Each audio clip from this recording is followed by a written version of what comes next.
And now I want to just recap what we are seeing is happening with our elections and what's really creeping out. I urge all of you to listen to my New Year's Day or New Year's Eve episode where I talk about AI in China back in 2019. And pretty much told you everything you needed to know for now then, because it's important that we understand it, that we understand that there has been a lot of mitigation into what is to come and how that was done. A lot of people mock, oh, trust the plan. It had to be this way, because if it wasn't done this way, you wouldn't be able to see it yourself.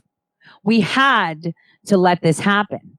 We had to let you see for yourself, not just see it with your eyes or hear it with your ears, but to live it, to be at that point where you decide, I'm going to throw my phone at the TV because this is ridiculous. This is the point you had to come to so that we can fix it. Because you can never fix a problem if you don't get to the root of it and if it isn't exposed. So, as you know, I'm kind of mobile and I don't have my usual setup. And I was able to get an interview with a person that I really admire, but realized just what an integral role they play in this at the end of our interview. And I hope you see that too. And how everything is attracted to the light. You've heard that before, right? They flock to the light. Well, this is a prime example of it. A prime example. And how easily it is to see them for who they are. To see them for what they are. So there's a point in an interview where we kind of were discussing and laughing about something, and I'll pause the interview and show it to you because it gave me a good chuckle too. A very good one. And a couple of other things that I will be showing you as I pause through the interview. So I'm going to start it now. And this is us passing the microphone back and forth, so you might hear me mumbling in the background. My amazing counterpart who, like I say, you know, when people subscribe to me, I don't only just, you know, keep it to pay for like the equipment, the database, the everything, but it's amazing minds like this, which is like, please don't do your J job and just hang out with me. This person used to edit celebrities like Britney Spears, Rihanna, Cher. And I'm like, there was a Cher thing. I'm going to ask him if he could just give me that clip. I kid you not. Every time he's rendering a video or a photo, I'm like, can you share me? Cher as in Cher the singer. Man, it's like so badass. So before we start, well, I'll do Ratcliffe after. Let's listen to this interview. I think you're really going to enjoy it and understand just what amazing people exist fighting on your behalf that you may or may not have ever heard of before.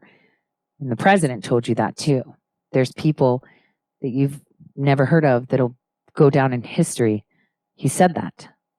Remember that. Here we go. Well, everyone, I am once again back at the capital of the United States of America. Specifically, I'm in Arlington, Virginia today, where I would like to call this the belly of the beast. This is where clowns dance. This is where circuses are held, and many of which actually that you will never even hear of, but will affect you. But it is also here where there are really good people, patriots, gathered, working hard to ensure that they not only get to the bottom of what happened during this election, and when we mean what, it means every single component, but they're also seeking to prosecute. These people are patriots. Now, what is a patriot?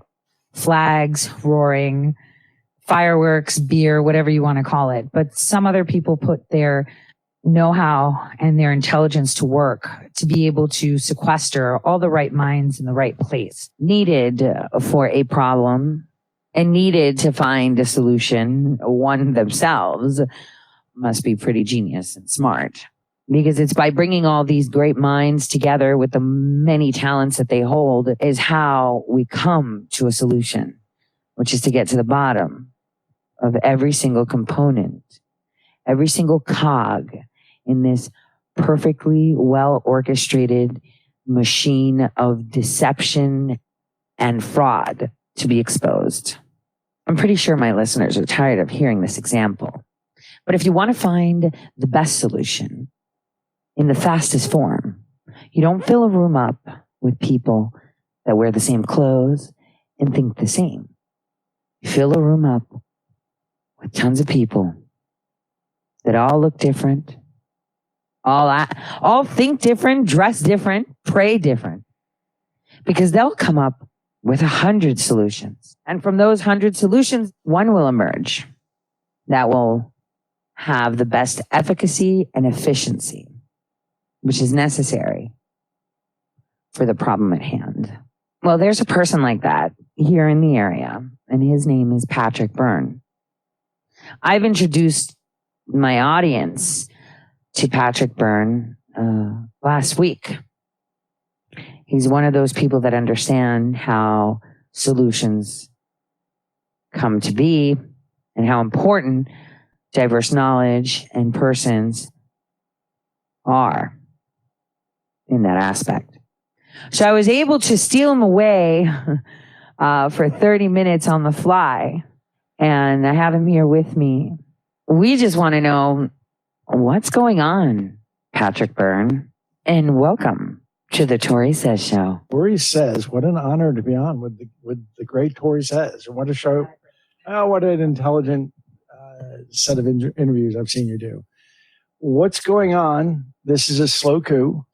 I won't go into all the background of it. We'll just stay on what we know to be going on right now. This election was 100% rigged. I say this not as a Trump voter. I'm a libertarian. I've never voted Democrat or Republican, not even once in my life for president. I'd be doing what I'm doing now if it was happening to Obama, if it was happening to George Bush or Reagan or Clinton, anybody. This is a coup. It's a combination of hacking of machines and hacking of the whole election system. It's not voter fraud, because it isn't the voters who are committing the crimes. It's election fraud. It's the election officials. And basically they figured out what political scientists know, that there's really 6 counties in America that to steal the whole country, you really just have to steal 6 counties. And those counties flip the states that they're in, and those states flip the electoral college. And what those 6 counties are the places where on election night, you heard about things like goons pushing observers out, and you heard about water mains breaking, and they were going to shut down the counting center for 3 hours. And what do you know? In that 3 hours, 300,000 votes comes in, and it's 99.4% for Biden. All that kind of crazy stuff really was focused on 6 places, because you steal the bejesus out of those 6 places, you can steal the entire national election. So that's what's happened. Okay, so what you're saying is that this new push that they started, these Democrats, about 2 years ago to get rid of the Electoral College was because they wanted to utilize those 6 counties in their favor. Because if there was no Electoral College, we would be having no conversations right now, right? Well, if there were no Electoral College, there'd be no conversations, because they would just be if we were stealing. They would just be in the biggest cities would win. But no, the Electoral College is the question about having Electoral College or not is a different issue. But given that there's an Electoral College, it means that there is this opportunity to steal the nation by just stealing 6 counties, and that's what they've done. We have statistical proof in terms of extraordinary outliers on the order of winning the Powerball lottery 3 weeks in a row, kind of outliers happening all over, as well as you have the affidavits of the people who saw and observed various things going on, and there's the knowledge of the machinery and how the machinery is permits this to happen. So it's crystal clear that this happened. It's just a matter of what worked through. Given that what we know is about 10 or 15 days ahead of what's in the public. So we know 15 days, what's breaking in the last 3 or 4 days, we had 15, 20 days ago. What we know now is enough that there's just no way that this election, no one will ever, as it all bubbles to the surface, there would not be any possible way that Joe Biden can be sworn in as president. It's unless the entire system is corrupt. So it's, I don't know what the legal process is from here, but the factual evidence is conclusive. What's already had. So what we're seeing is that the Democrats not only had election machines that were fixed to give them the election, but we also found them trying to create the tangible evidence after the fact. So the machine created the supposed win for Joe Biden. And we're hearing more and more about these off-the-shelf components, which are within these election machines, the COTS. And I've got my audience very well versed on that, Patrick, on how only 19% of the majority of the election machines are actually made in the USA. So they're all pretty much Chinese parts. And then the tallying of the votes offshore. I mean, there's a lot here going on. What do you see as a solution? I mean, a lot of us are thinking, well, the only solution is that we count these and match signatures. I think that's wrong. I think we just either we have to just redo the elections nationwide. And I'm pretty sure that if we get machines from other states, we'll probably see that they have the same issues, even though they're not contested. What do you think? Well, in the long run, either all this election stuff has to return to completely auditable pen and paper, or go in the other direction and go to blockchain. There is a blockchain company called Votes that could solve all this, and you eliminate all these layers of goons in between. But in terms of the short and medium term, what has to happen is anybody who is now certifying these elections, if they've run on this equipment, you deserve to be prosecuted criminally someday, because when you're certifying, Mr. Election Official, you are saying that on the public's behalf, you've looked into something and you now know something is the truth. Well, given the level of corruption that's gone on, and given what we're discovering about these machines, there's no way you have any business, any election official out there, you have no business certifying anything to the public. You don't know what the truth is until all this gets unraveled. Yeah. So that's one thing.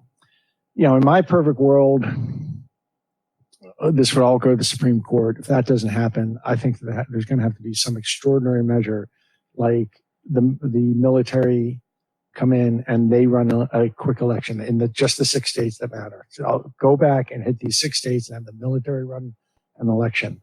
Or if there is no constitutional provision for that, I don't know. It gets really hard. But they can't. Our country is getting hijacked, and it's absolutely clear that that's what's happened. This has been a very sophisticated, psyop operation where they've disoriented us. They've run this election. You see the media just being ridiculous, jumping on the bandwagon of President-elect Biden. You saw Fox flip a couple months ago. So this will never go down with the American people. About 50% of Americans now believe that this was stolen. So how can they can't just push forward. And although it's funny, I saw on George Stephanopoulos this morning, they are, of course, just denormalizing and gaslighting anyone who questions this election. It's the strangest thing to watch them do this. You watching any of these news shows, how the media does their gaslighting? Yeah, I do. And, I think my audience is going to be like, hey, have you and Patrick been talking together? Because you're speaking my language.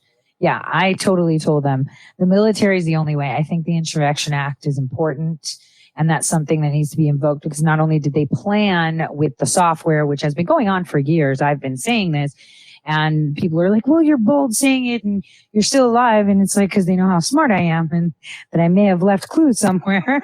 But this has been going on for a while. They did plan to get tangible evidence, and they think they can get away with it because they have the megaphone. I mean, everywhere it says AP called it. Like, I didn't know the Associated Press was an official election authority. But you actually tweeted out something very interesting, a video that the Epoch Times did that kind of encapsulated everything. That was pretty nice, neat. I think it was like a 15-minute video. It was pretty great. But speaking of watching other things, so yesterday afternoon, I was working early in the morning, actually. And I kind of went into a couple of rooms, because I lurk in these chat rooms. And I was like, hey guys, that girl from the Georgia video kind of looks like, one of the senators that was like freaking out, Well, I just asked a couple of people, hey, you want to take a look into it? And so later on in the evening, one of them made this video. Did you see that? I died. Did you see it? It's hilarious.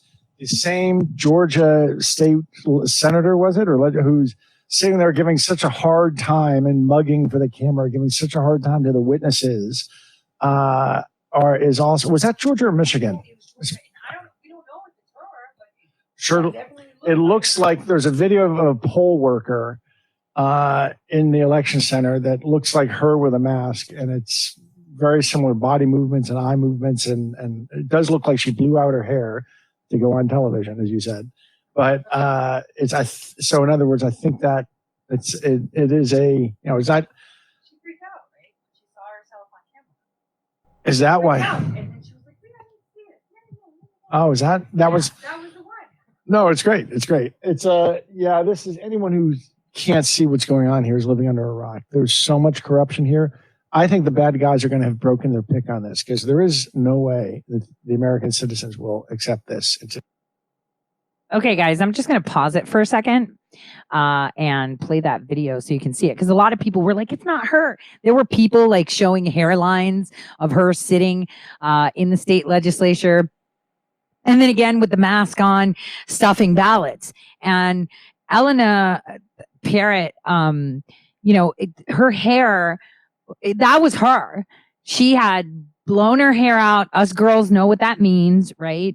To be in front of the camera. I'm going to show this to you guys because it was so hilarious, the person that put it together. Because when I saw her acting all crazy and going up an octane and just being so erratic, I kind of just lurked in rooms because I have like room names in different places that people don't know.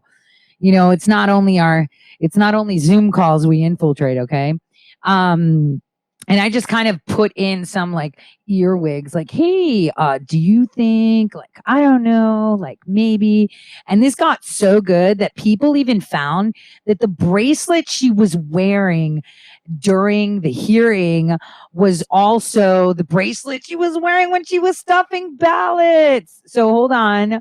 Let me show this to you because she got so busted. It was so hilarious. I'm sorry. I keep laughing, but this is it. This is what I've been saying, that clowns pull their own pants down at some point. Okay.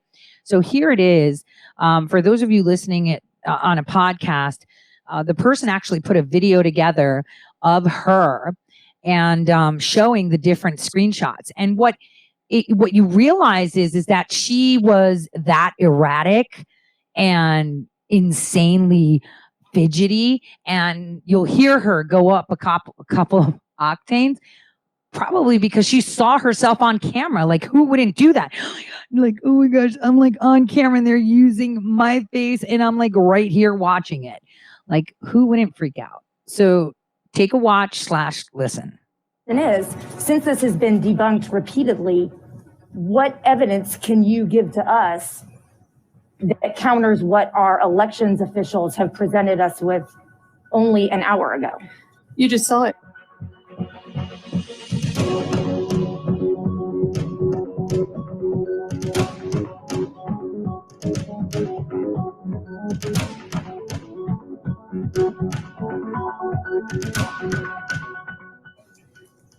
They said they had a monitor the whole time.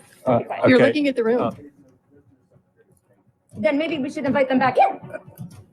Should invite them back in. All right. Well, we need to do that. Senator Tillery.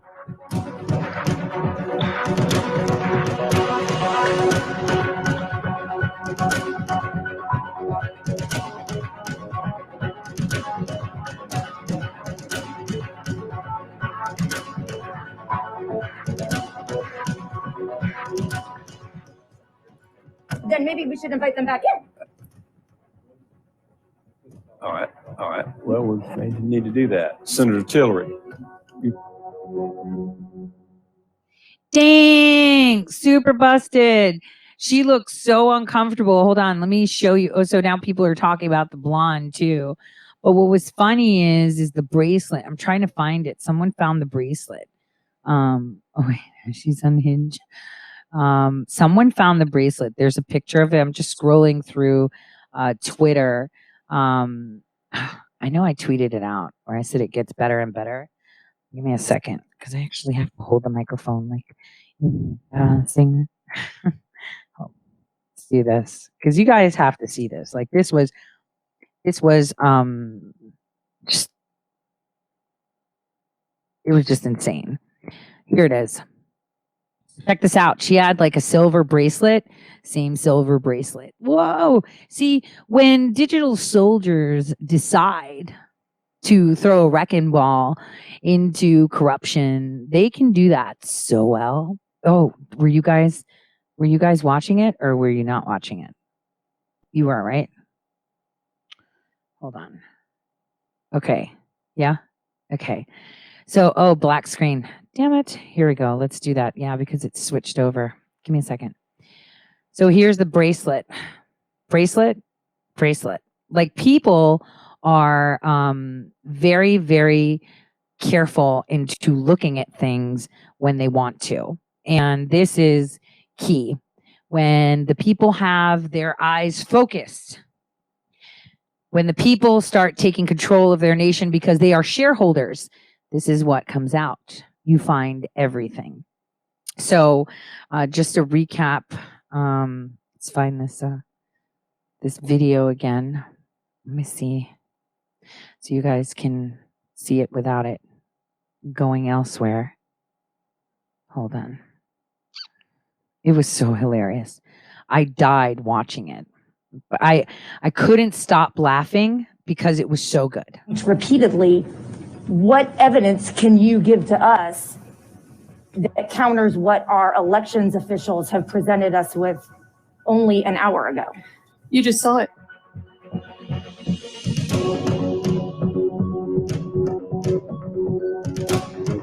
How hilarious.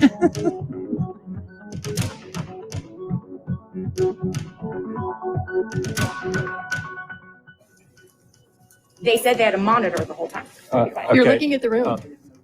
You're looking at yourself. Then maybe we should invite them back in. Damn. All right. Butt pucker. We need to do that. Senator Tillery.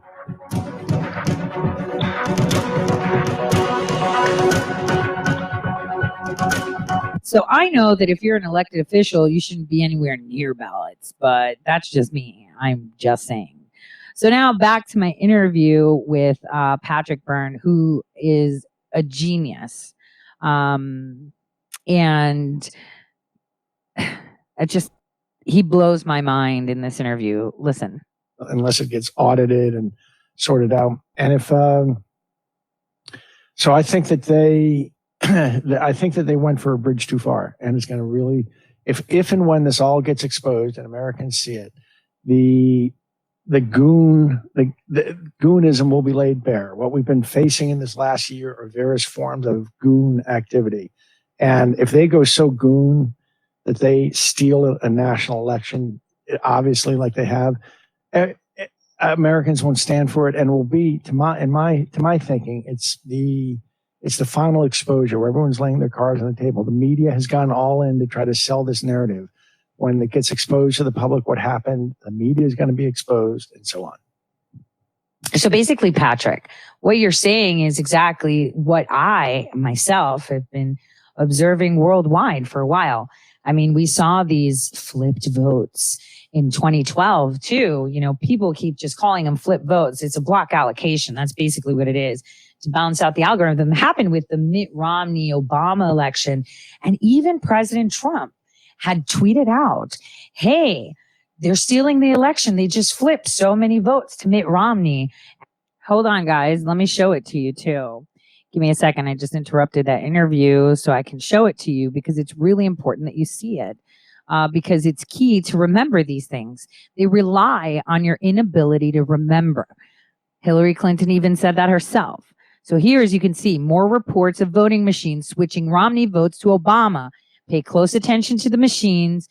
Don't let your vote be stolen. Look at the date.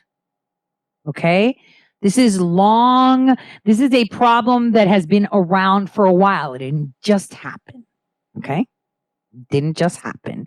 So it did not just happen. And for those of you listening right now, I'm going to put the tweet on the screen here.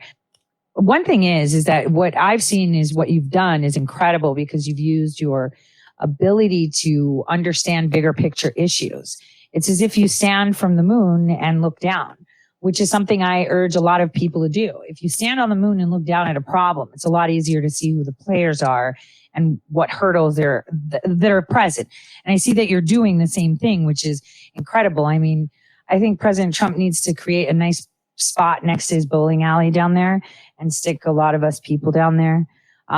For me personally, it has to be with a filter because I like to smoke and just solve all of it. I thought of the same thing.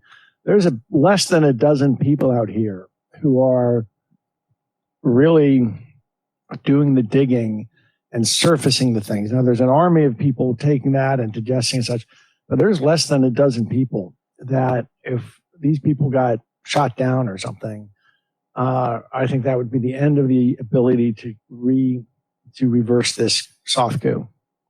And you're one of them. Talk about taking off my glasses, Patrick. So speaking of coups, so we see that the election was the minute President Trump was actually elected.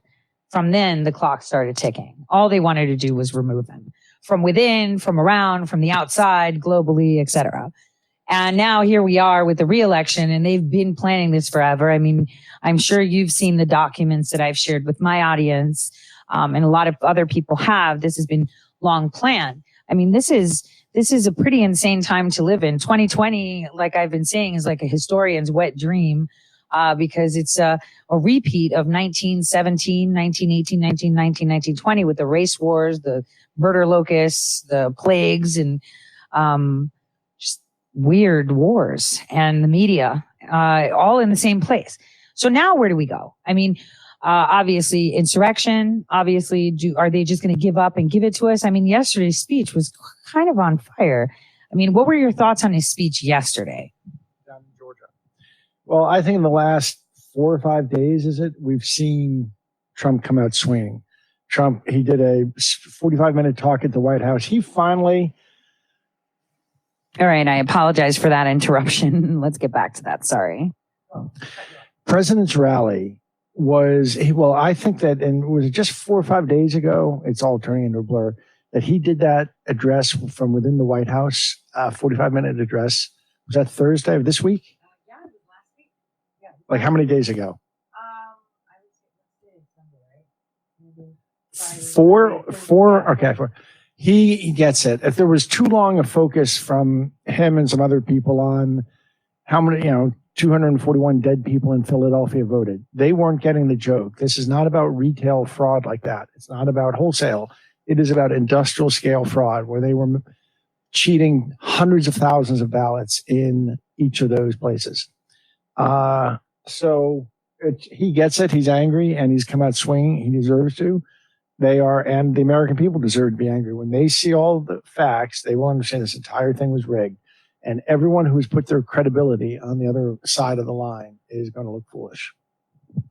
All right. So I know you're busy. So guys, I want you guys to watch this video of Pelosi that we watched together in July, where she said those not so nicely things about our president. All right. So I'm going to play that video for you guys. And I've actually pinned a question. Someone asking, well, if the elections have been rigged for a long time, how did President Trump get elected the first time around?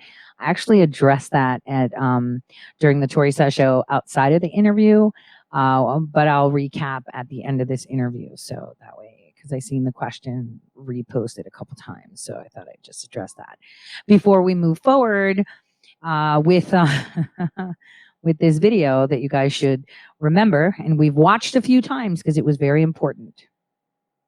Okay, so here we go. Whether he knows it yet or not, he will be leaving. Just because he might not want to move out of the White House doesn't mean we won't have an inauguration ceremony to inaugurate a duly elected president of the United States.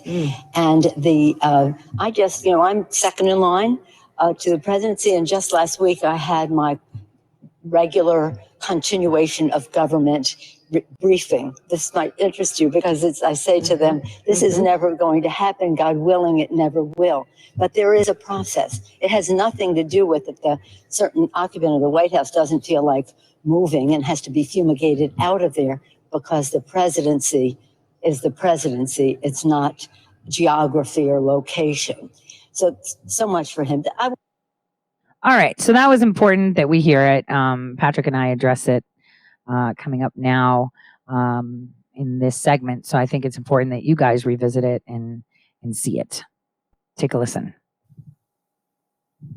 Okay, so Patrick, now that you heard Pelosi clearly say it doesn't matter about geography or location, we're going to inaugurate the president, even if a certain someone doesn't want to leave the White House. What does that tell you if that's something that she stated in July, as if she knew that we were going to be contesting the election in the first place? Well, she would say that she was just saying, well, of course we're going to beat him and then he's not going to leave. So, I mean, she would have some innocent explanation, but I think that they've been setting up a narrative since the middle of the summer. That is the Trump, because they knew they were going to be running a coup, and they knew that when they ran the coup, Trump, I would figure it out and start exposing and fighting against it. And so they were building a narrative that said, basically what they were really meant to be saying is after we steal things, we will, this is how we're going to frame things when Trump resists.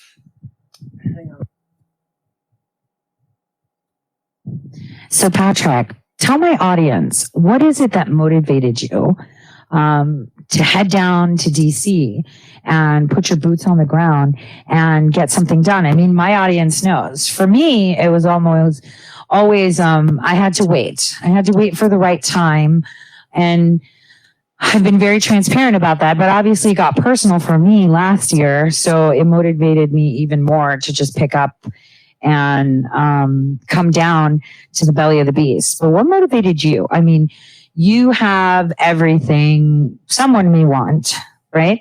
You're a genius. You're independent. Nobody owns you, which is amazing, which makes you very volatile to people, because when they can't control you, then you're a danger, because then you free think. So knowing that and coming down here, I mean, what motivated you aside from what I think is just pure patriotism, but it always stems from somewhere? Well, it is the case. I mean, as corny as it sounds, did you know that I have a doctorate in philosophy? And I had cancer in my 20s a few times. And so I was so all I could really do through most of my 20s, I was convalescing and such. And I did a PhD in philosophy and really wanted to learn the intellectual history of the U.S. Constitution. And in a sense, that's what it was. That's what I did. So to me, that's my religion.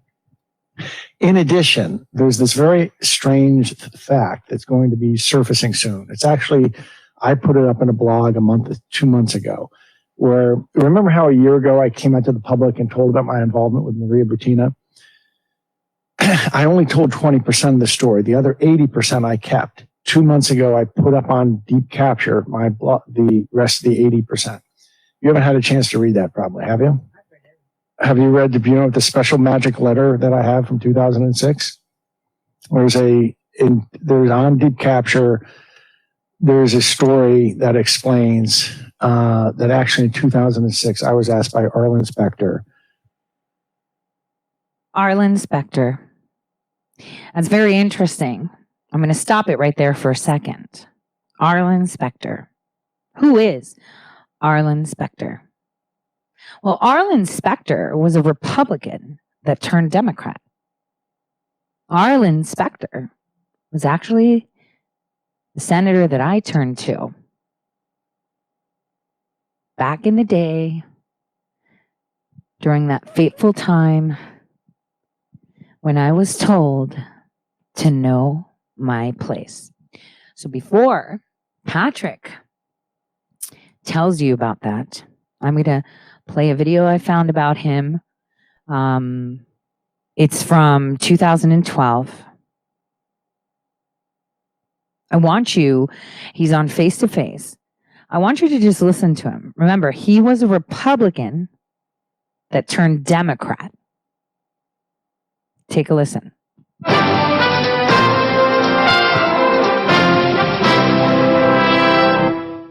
Welcome to Face to Face. I'm Bill Plant, and today we're talking to former Senator Arlen Specter, who's written a new book called Life Among the Cannibals. And the first question I have to ask you, Senator, is what's the title mean? The title means that cannibals are devouring senators, that the gridlock in Washington today comes because, like cannibals eating their own, that's what's happening in Washington. You had a senator like Bob Bennett with a 93% conservative rating. He cast one vote to support the bailout of the auto industry, and he got dumped by the Republican Party. Same thing happened on the Democratic side. Joe Lieberman, outstanding senator, can't win a Democratic primary. The cannibals have taken over, and it's produced a gridlocked Senate and a dysfunctional government. Well, I mean, you suggest that moderation and compromise are dirty words now on the Hill. Well, when you have people running on the platform that I won't compromise, when you have the Republican leader saying the Senate agenda is to defeat Obama 4 years from now, when you have a key leader of the Tea Party saying that we're going to make this Obama's Waterloo, nobody cares about governing. All people care about is winning elections. It's a rarity if somebody takes a political risk in Washington today in the public interest. Well, you write the word extremism is no longer sufficiently extreme to describe what's going on. So can this be fixed? It can be fixed. The example of Senator Lisa Murkowski in Alaska is a peephole into what could be done. She lost to the Tea Party. She was cannibalized in the primary, lost. She won on a write-in, which is unprecedented in American history. Do you know how hard it is to spell Murkowski? If you put it with a Y instead of an I or an O instead of a U, the ballot goes out. So that if the electorate is sufficiently informed and sufficiently motivated, you can beat the extremists. And that's why people ought to read this book, Bill, because it tells what's going on behind the scenes in Washington, why the government is broken. It lays out the experience I've had. I cast 10,000 votes, and the one vote on the stimulus package, which I cast to avoid a depression, cost me my seat. Well, now, since you bring that up, that vote, which did cost you your seat, is for health care, the Obama health care plan, which is about to be argued in the Supreme Court. And you voted for every one of the justices who are going to hear that case. How do you think they're going to rule? Well, I believe the odds are that they're going to strike it down. Uncertain, but those are the odds. We have an ideological court today. If they've gone far beyond what they should do, they are changing laws, not interpreting laws. When they handed down Citizens United, they destroyed the American political system. Big money is ruining the political system. That ideological court elected Bush over Gore by one vote. And the ideology which is coming out of that court today suggests that they're going to strike it down. Are you sorry you voted for all of these justices? No, just maybe some of them. But you know, I'm glad you didn't ask me which ones. I was about to. Would you like to tell? No. That's in my next book, Bill. I can't divulge all my secrets on one program. So he's no longer with us, but I want you to know that this interview was double-edged. It was all a show, but he told you a lot more than what you're seeing. And I had reached out to him twice. Now, I've told you before that if we take history and look back to 1864 and 1860, during the times of Abraham Lincoln, the Whigs were done. A new party was emerging, which was the Republican Party. And the Democrats were fractionalized. Well, right now, what we have is the opposite. The Democrats that are fractionalized in 2020 are the Republicans. They're worse than the Democrats. The Democrats tell you who they are. The Democrats are the destroyed Whigs party trying to revamp themselves as the Green Party, right? The Republicans are fractionalized. You need to be paying more attention. Even though people like Pelosi, Schumer, AOC, Omar are dangerous, you can see them coming. It's like, driving in a car and running into a pole and saying, I didn't see it. And the pole's like massive with a diameter of like 50 feet. You could see them coming, but the Republicans, you can't. Remember, we got 4 years of them sitting on their ass doing nothing. Remember, they tell you one thing and they do another. Remember, it's always down to the wire with 1 or 2 votes. They're all willing participants, knowingly and willingly. Remember that. So I just wanted to make that comment before I continue. It was so weird that he said that, because that was the person I got in touch with. Pretty interesting. What he says is even more interesting. Basically, to penetrate the United States government and find the deep state. And you should go and read that story. So knowing that and coming down here, what motivated you aside from what I think is just pure patriotism, but it always stems from somewhere? Well, it is the case. As corny as it sounds. Did you know that I have a doctorate in philosophy? And I had cancer in my 20s a few times. And so I was not really, so all I could really do through most of my 20s, I was convalescing and such. And I did a PhD in philosophy and really wanted to learn the intellectual history of the U.S. Constitution. And in a sense, that's what it was. That's what I did. So to me, that's my religion. In addition, there's this very strange fact that's going to be surfacing soon. It's actually, I put it up in a blog 2 months ago, where, remember how a year ago I came out to the public and told about my involvement with Maria Butina? I only told 20% of the story. The other 80% I kept. 2 months ago, I put up on Deep Capture the rest of the 80%. You haven't had a chance to read that probably, have you? Have you read the special magic letter that I have from 2006? There's on Deep Capture, there's a story that explains that actually in 2006, I was asked by Arlen Specter basically to penetrate the United States government and find the deep state. And you should go and read that story and you will. So there's a letter that says I can't be prosecuted. And it was written in 2006 by the chairman of the Senate Judiciary Committee. And they told me to infiltrate the U.S. government. They told me we think you're right about, I was called to Washington by like 9 senators, said, come alone. I come to a room. There's 9 senior senators hanging around from the Senate, most from the Senate Judiciary Committee. They told me, we think you're absolutely right what you've been saying publicly about Washington for the last year. Some kind of systemic corruption is taking over this town. We've learned we cannot even fight it from within the government. And we get that you're a horse of a different color, Patrick, and blah, blah, blah, blah, blah, blah, but we're going to show you a letter such as you're never going to see again in all your life. And damn if they don't show me a letter written on Senate Judiciary Committee stationery where they didn't use the phrase deep state because back then one used it only with regard to Turkey. But they basically said in this letter, we believe that there is a deep, and there were 9 senators from both sides of the aisle, old guys, the gray beard institutionalists. And they said, we're turning you loose and we want you to take down the deep state, except they didn't use it in deep state, say that expression. And here's this letter. And the opening paragraph of the letter says, And before you hear that, sounds so weird because it was almost like that lady and those other two guys that met me after, those people that recruited me out of the Navy. They kind of said something along the same lines. We're turning you loose and we'll be there to nudge you when we need you. And I was thinking, who are you again? Are you the same people from yesterday? What's the deal? How am I getting out? Because I wasn't aware of what was going on. Now listen. They said the Senate Judiciary Committee believes that there's some kind of systemic corruption infiltrating the national government of the United States of America.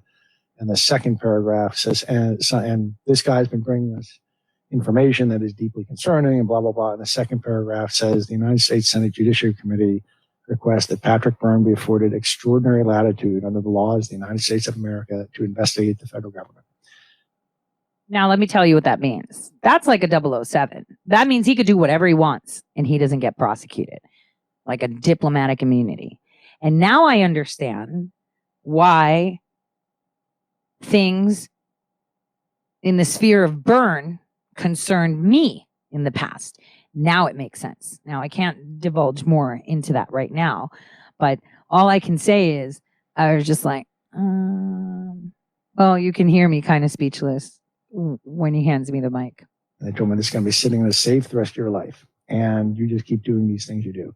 So I was given this assignment, as far as I'm concerned, by 300 million people. So I went through their agents, the United States Senate, through its agent, the Senate Judiciary Committee, through its chairman, Arlen Specter, who was a Democrat turned Republican turned Democrat, federal prosecutor.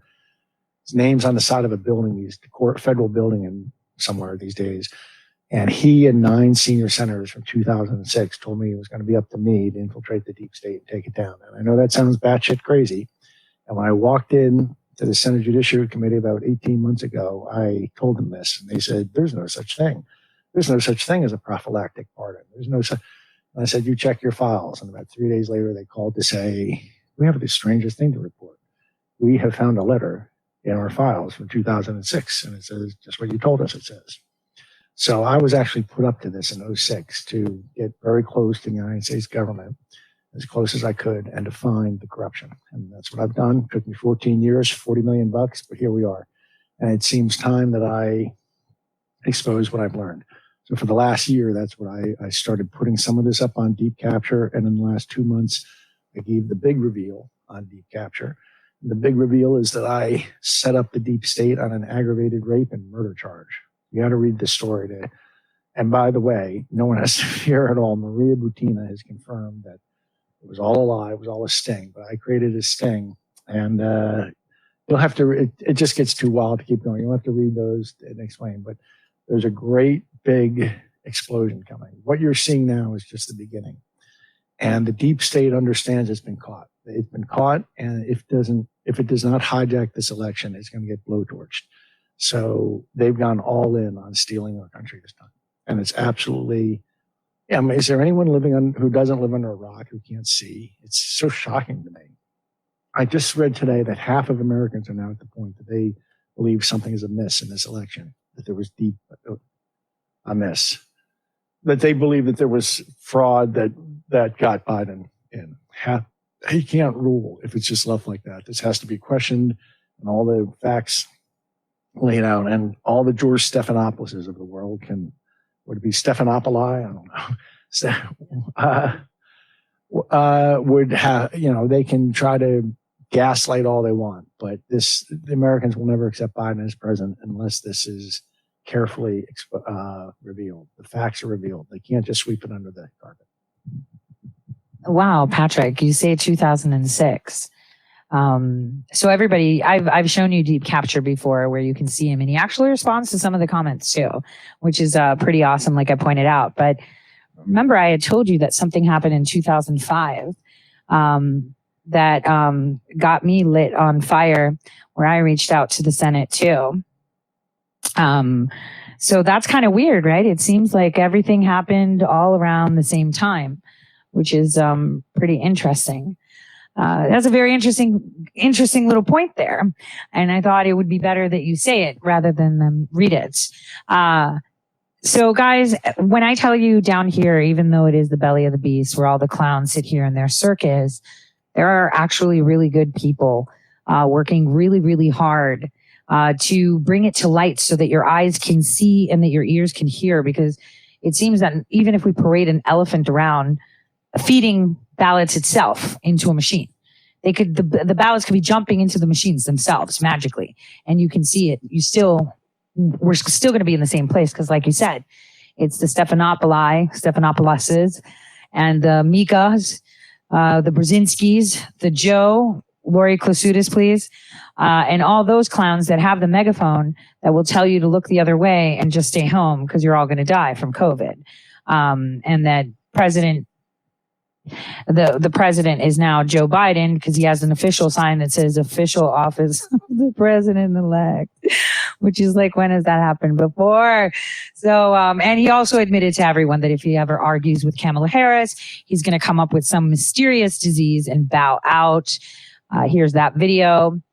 So as we can see, it feels as if we're being punked, but I think it was meant to be this way so that people can see the insanity and understand that it's all a show. Patrick, your final words, and I see that you have to go. So your final words to my audience who follows you and appreciates you like I do. President-elect Tory. I think we all should just start calling each other President-elect. You're doing valuable work, disseminating this information. As crazy as things are starting to seem, they're going to seem crazier. Just remember, the last contract that we all agreed on is the Constitution. And that's our North Star that we stay loyal to. And we have to do, the other side is going full on goon. I always want to be better than the other side. A couple steps better than the other guy is a good way to go through life. But we want to be a couple steps better than the other people. But on the other hand, if we lose this, if they get away with stealing this, now, if it ends up, if through some other mechanism, if the military runs the elections and it turns out Joe Biden wins, then that's fine. He's my president, whatever. But it's got to be a real transparent process. And if not, we can't put up with this, because we will never get our country back. In the last year, you've seen things happen you never thought would happen in the United States. That's supposed to disorient you and make you willing to accept a new reality. And if they come in, just how in the last couple of years, look at how they've challenged long-held things like free speech, rights of the accused, innocent until proven guilty, gun rights, all kinds of things are now, these goons are saying we're going to change, that we're ready, everything's on the table. And what they mean by that is they're ready to rewrite the rules in the United States. And it's a hostile takeover, and we can't go along with it. Well, thank you, Patrick. But like I've been saying on air since I started a couple of years ago, clowns usually pull their own pants down. Here we see their underwear and their bare butts. They're showing us everything they got. Thank you for coming on the Tori Says Show. I can't wait to have you back on again. And I discussed the stuff you put on Deep Capture. Now, if with your permission, I'll be showcasing it too. So thank you very much for fighting for America, and thank you for being with us. And guys, here is one of my favorite tunes, because it's not about setting the world on fire. It's about setting that fire in your heart. Right, guys. So that's how I'm going to end today's show. I'm hoping that on the podcast version, I'll have the first 2 hours and the last hour with Patrick separately for you to digest. The interview with Patrick is one that you have to re-listen to, because there's a lot of little nuggets in there. And hopefully that'll help you understand more of what's really going on here in DC with these teams, what's really going on with the election fraud. And as you all know, I don't like to interview people. I like to have conversations with them. And it's really difficult sometimes to interview people. Certain people. Because all I wanted to do was have a total conversation. And it's going to happen. I'm going to have him back, and we're going to have like a full-blown conversation. Hopefully I could get cameras too, so you guys can see him. He's a great person, great patriot, lots of great patriots here. And on that note, again, I never intended to set the world on fire.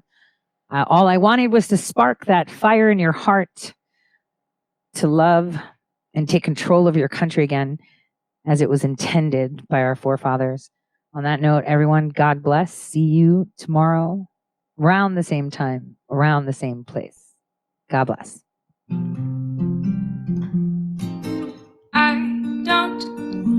set the world on fire. I just wanna start a flame in your heart. In my heart I have but one desire, and that one is you. No other will do. I've lost all ambition for worldly acclaim. I just wanna be the one you love. And with your admission, you'd feel the same. I'll have reached the goal I'm dreaming of. Believe me, I don't want to set the world on fire.